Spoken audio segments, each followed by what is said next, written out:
சமூக ஊடகங்கள் தமிழ்நாட்டின் அரசியல் களத்தில் ஒரு புரட்சியை ஏற்படுத்தியுள்ளன. குறிப்பாக 2010களின் நடுப்பகுதியிலிருந்து இதன் தாக்கம் மிக அதிகம்.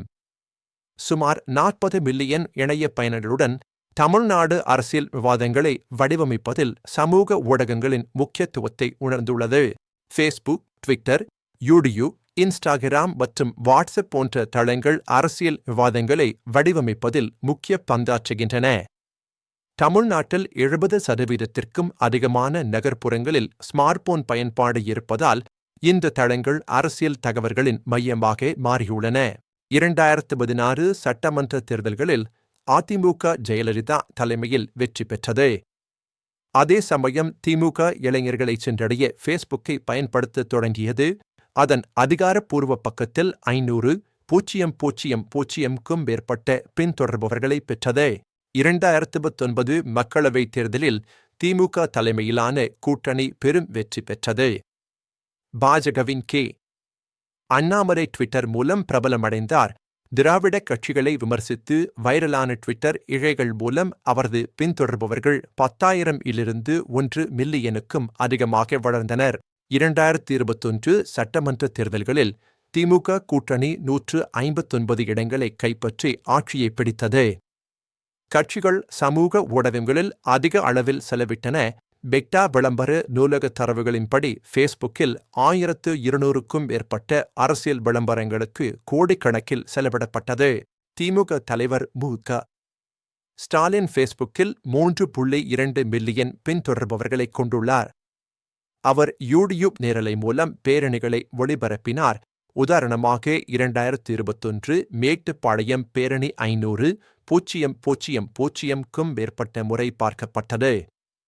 வேலையின்மை மற்றும் நீட் போன்ற பிரச்சினைகளில் இளைஞர்களை இலக்காக கொண்டு தமிழ் மீம்ஸ்களையும் பயன்படுத்தினார். அதிமுகவின் எடப்பாடி கே. பழனிசாமி ட்விட்டரில் 1.5 மில்லியன் பின்தொடர்பவர்களை கொண்டுள்ளார். நலத்திட்ட வீடியோக்களை பகிர்ந்தார். மேலும் இன்ஸ்டாகிராம் ரீல்ஸ் மூலம் கொள்கை விளக்கங்களை வெளியிட்டார். இது 2021 தேர்தல்களின் போது 10 மில்லியன் பார்வைகளை பெற்றது. பாஜகவின் அண்ணாமலை தனது என் மண் என் மக்கள் பாத யாத்திரையை யூடியூபில் நேரலை செய்தார். இது 50 மில்லியனுக்கும் அதிகமான பார்வைகளை பெற்றது. 2022 முதல் 2023 வரை ஆண்டில் 234 தொகுதிகளிலும் 12,000 கிலோமீட்டர் தூரம் பயணித்த இந்த யாத்திரை சமூக ஊடகங்களில் பெரும் தாக்கத்தை ஏற்படுத்தியது. 2021 தேர்தல்களின் போது ட்விட்டரில் 5 மில்லியனுக்கும் அதிகமான தமிழ் அரசியல் ஹேஷ்டேக்குகள் பயன்படுத்தப்பட்டன. மேலும் வாட்ஸ்அப் பகிர்தல்கள் 1 பில்லியனை தாண்டின. இது தேர்தல் ஆணையத்தின் மதிப்பீடாகும். இது தகவல்கள் பரவும் வேகத்தை எடுத்துக்காட்டுகிறது. சமூக ஊடகங்கள் தவறான தகவல்களின் பரவலுக்கும் ஒரு தளமாக மாறியுள்ளன. இது வாக்காளர்களின் முடிவுகளை பாதிக்கிறது. இது ஜனநாயக செயல்முறைகளுக்கு ஒரு குறிப்பிடத்தக்க சவாலாக உள்ளது. 2021 ஆல் வியூஸ் 200க்கும் மேற்பட்ட உண்மை சரிபார்ப்புகளை மேற்கொண்டது. இதில் ஸ்டாலின் பற்றிய மார்பிங் செய்யப்பட்ட படங்களும் அடங்கும். இது தவறான தகவல்களின் பரவலை கட்டுப்படுத்துவதில் உண்மை சரிபார்ப்பின் முக்கியத்துவத்தை எடுத்துக்காட்டுகிறது. 2019 மின்னணு வாக்குப்பதிவு இயந்திரங்கள் பற்றிய தவறான வாட்ஸ்அப் ஆடியோ பரவியது. இது 50க்கும் மேற்பட்ட முதல் தகவல் அறிக்கைகளுக்கு வழிவகுத்தது. இது தேர்தல் நேர்மை குறித்த சந்தேகங்களை விதைத்து பொதுமக்களிடையே குழப்பத்தை ஏற்படுத்தியது. 2024 மக்களவைத் தேர்தலில் அண்ணாமலை பற்றிய டீப்ஃபேக் வீடியோக்கள் பரவின. அவை நீக்கப்படுவதற்கு முன் 2 மில்லியனுக்கும் அதிகமான பார்வைகளை பெற்றன.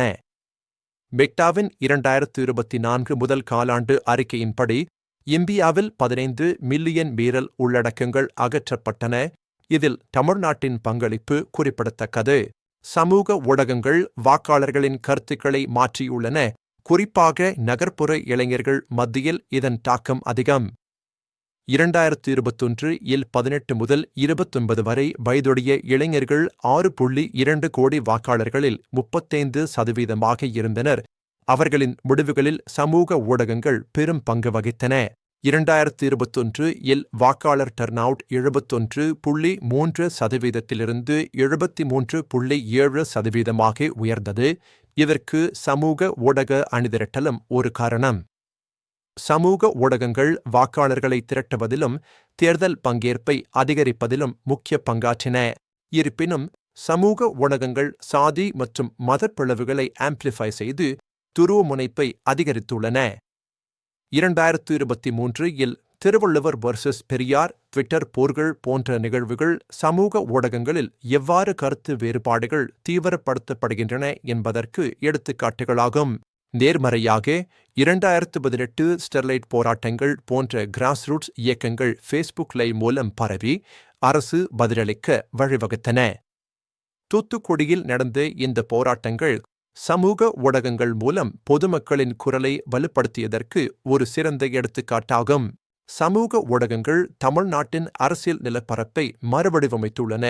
இது ஜனநாயக செயல்முறைகளில் சவால்களையும் வாய்ப்புகளையும் வழங்குகிறது. இந்த தளங்கள் அரசியல் தகவல் தொடர்பு மற்றும் பங்கேற்பின் எதிர்காலத்தை வடிவமைக்கின்றன.